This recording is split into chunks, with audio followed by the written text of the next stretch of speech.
Hi everyone! Welcome back to my YouTube channel. For today's tutorial, I'm gonna show you on how to turn off the message request on Facebook. Alright, so this is very quick and easy guys. Turning off the message request on Messenger, for me this is very good idea.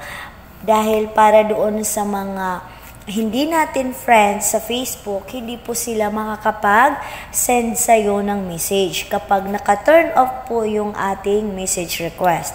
So, kailangan mo nang mag-friend request sa'yo at maging friends mo muna sa Facebook bago sila makapag-chat sa'yo.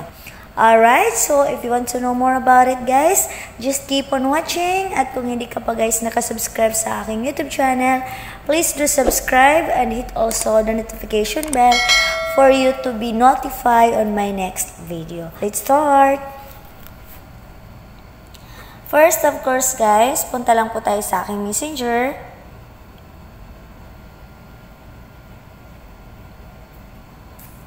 Once you're here, pagka-open mo po ng inyong Messenger, click mo lang po yung 3 lines sa top. Ayan. Din ito po yung sinasabi ko sa inyong message request po. Ayan. So, kapag hindi po natin friends sa Facebook yung nagme-message po sa atin, dyan po yan mapupunta. Ayan. So, ayan po yung mga taong nag-message po sa akin. Hindi ko po yan friends sa Facebook. Minsan, dito po napupunta sa spam. Ayan, sa taas. Ayan po. Dyan po napupunta yan. Kapag hindi po natin friends sa Facebook, tapos mini-message po tayo.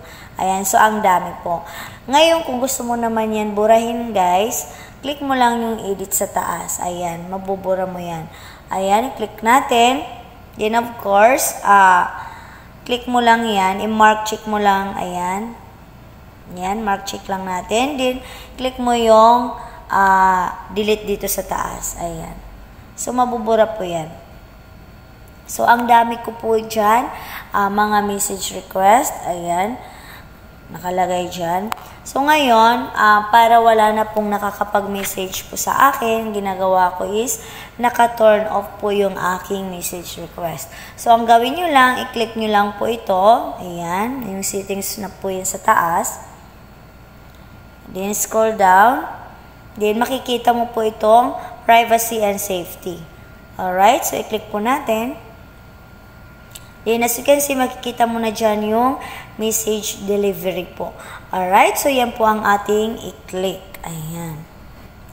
So, makikita po natin dito, ang nakalagay is Friends of Friends on Facebook. So, ayan, nakalagay dyan is don't receive request. So, nakalagay dito po sa taas, chat, message request, then don't receive request.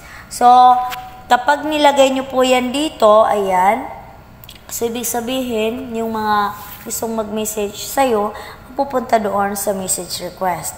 Alright, so kapag click mo naman dito sa chat, mapupunta automatic doon sa messenger, makikita mo kaagad yung message. Ayan, nakikita nyo naman, nakalagay dito sa akin, don't receive request. So, nilagay ko po dyan para hindi po makapag-message po sa akin yung mga taong hindi ko friends sa Facebook. Okay?